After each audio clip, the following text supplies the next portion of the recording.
Announcing the portable Sunday dinner by Colonel Sanders. He cooks up Kentucky Fried Chicken in his kitchen, then packs it up in his handy bucket. All you do is pick it up. Imagine, the best meal of the week travels everywhere, every day of the week. Okay, Colonel, hit the road.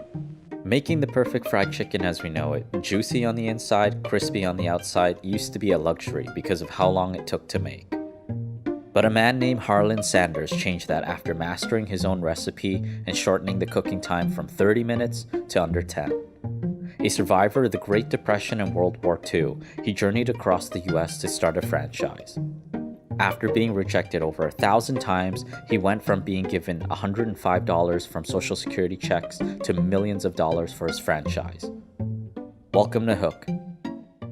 And immediately back in the very back, we had 2 bedrooms and a bathroom there, you see. On September 9th of 1890, Harlan was born on a farm 3 miles from Henryville, Indiana. When he was 6 years old, his father passed away. His mother had no choice but to work, sewing for other families and peeling tomatoes at a canning factory. Harlan had to look after his younger siblings and do most of the cooking. By the time he was 7 years old, he had mastered bread and vegetables and was already getting better at meat. Some days, he would stay up until 11 or 11:30 at night cooking. When he turned 10, he got his first job working on a farm. As a kid, he got easily distracted by the animals and was fired after just a month. His mother asked if he would ever amount to anything in life.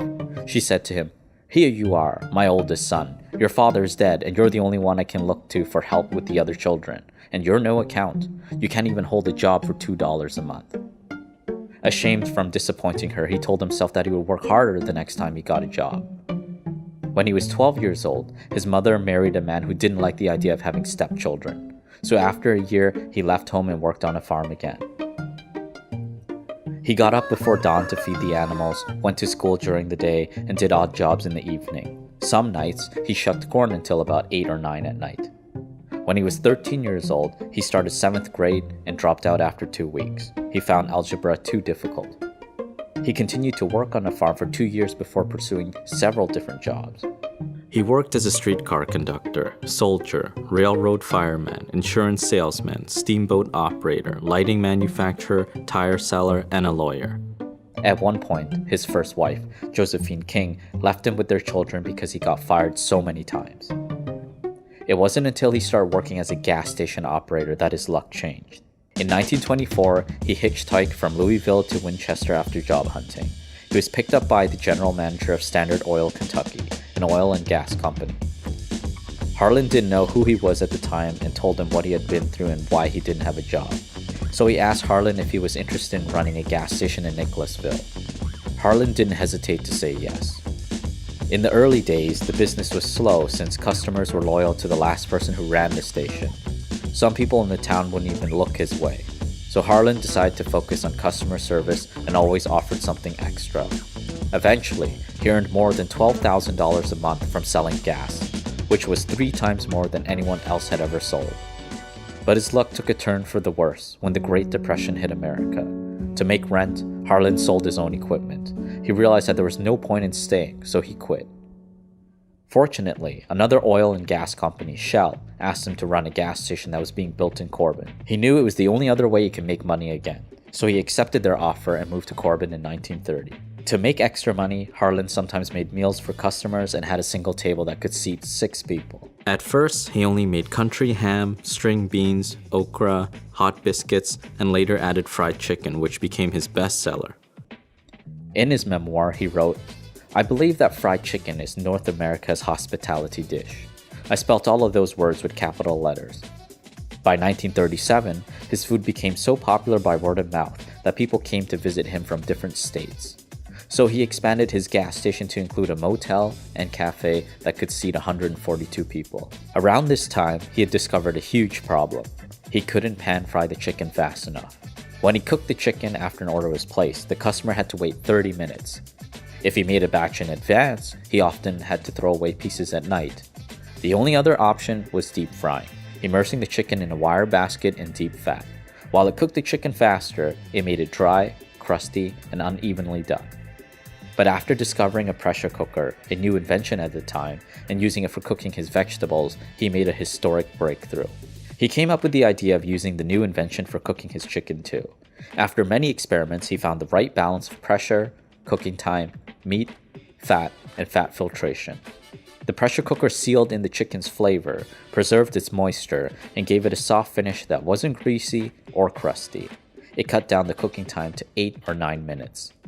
At the time, he was still refining the seasoning. He started with pepper and salts and ended up making several different kinds. Then one day, he got an order for 500 fried chicken meals. Since they weren't for his regular customers, he decided to try a new seasoning. It turned out to be the best fried chicken he had ever had in his life, so he stuck with it and called it his secret blend of 11 herbs and spices. Not long after, his restaurant was listed in the book Adventures in Good Eating, a Duncan Hines book, Good Eating Places Along the Highways of America. But in 1939, his luck took a turn for the worse again. After building a second motel and cafe in Asheville, his first one in Corbin burnt down on Thanksgiving. By the time it was rebuilt, there weren't any more tourists or vacationers around because of World War II. So he sold his Asheville location and started working for other restaurants and cafeterias.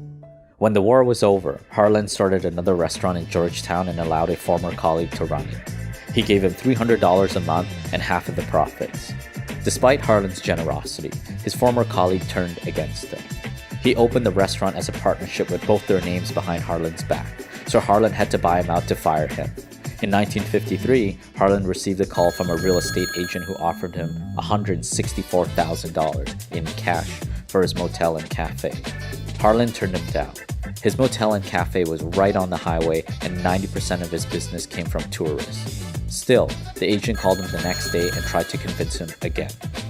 In his memoir, he wrote, "There's no point in selling out. My motel was right on the highway. That in itself was worth a fortune. I was just as happy as I could be." With business booming, Harlan thought he was set for life. But 6 months later, he regretted his decision not to sell. A highway junction in front moved to another site and cut down the flow of traffic. Afterwards, it was announced that a new interstate highway would bypass it altogether. Harlan was convinced that his business was doomed. So in 1956, he auctioned it off for $75,000, less than half of what the real estate agent offered him. At 66 years old, he had to live off his savings and Social Security checks of $105 a month. But he had a new business idea, a fried chicken franchise called Kentucky Fried Chicken. In fact, he already had some lined up. Years before, Harlan taught his good friend Pete Herman how to cook his chicken. When Pete served it in his restaurant, business went up by 75%. So Harlan lined up a few more franchises, all before the highway change. When he decided to pursue this path, he put a couple pressure cookers and a bag of seasoning in his car and hit the road. If he came across a decent-looking restaurant, he would beg the owner to let him cook his chicken for the employees. If they were impressed, he offered to stay for a couple of days and cook for the restaurant, hoping that it would lead to another franchise opportunity. To cover his travel expenses, he would get free meals from his friends and slept in the back seat of his car. In his memoir, he wrote, "Looking back, it seems now that one of the most courageous things I ever did was to start out in my car with a pressure cooker to sell my first Kentucky Fried Chicken franchise. As I say, I had no money except for my monthly Social Security check, but I had 3,500 brochures printed. I expected to get some inquiries as a result of those brochures, but I don't think I ever got more than 2 or 3. Within a couple years, Harlan didn't have to make those trips anymore. People went to him instead. He did all the bookkeeping and other paperwork, and his second wife, Claudia Price, mixed, packed, and shipped their secret blend of 11 herbs and spices. Harlan didn't share the recipe with his franchises because he was scared it would fall into the hands of competitors. By 1963, there were over 600 KFC franchises in the US and Canada. Finally, he was financially secure, but he worried about what would become of his company after his death. Over the years, several people asked to buy his company, including a 29-year-old lawyer named John Brown. John's grandfather was a farmer who taught him the same work ethic that Harlan learned 2 generations earlier. He met Harlan in 1963 when he was asked to become his full-time attorney. After he had said no, the two ended up talking about Harlan's favorite topic, fried chicken. John was amazed to learn that Harlan had hundreds of franchises around the US and Canada. In an interview, John shared, "When I heard that, I imagined that he had salesmen everywhere. I said, "Well, Colonel, how many salesmen do you have out in the field?" And he said, "Oh, we don't solicit. We don't believe in solicitation." He started to think about what would happen if they were more aggressive with sales. But before they parted, he agreed to take over a barbecue franchise that Harlan was planning to build instead.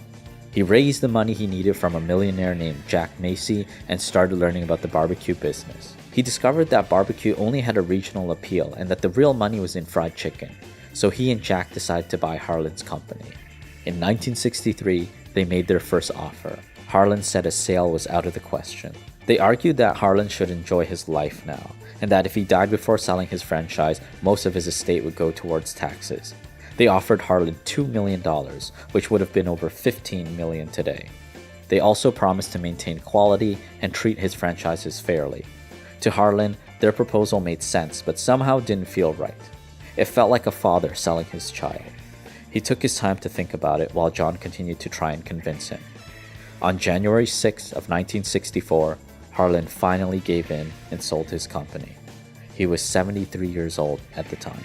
Looking back on his journey, he shared, "Every failure is a stepping stone to something better. I was rejected 1,009 times before selling my first franchise and then my company for $2 million. So many other people have strived through adversity that it will embarrass you.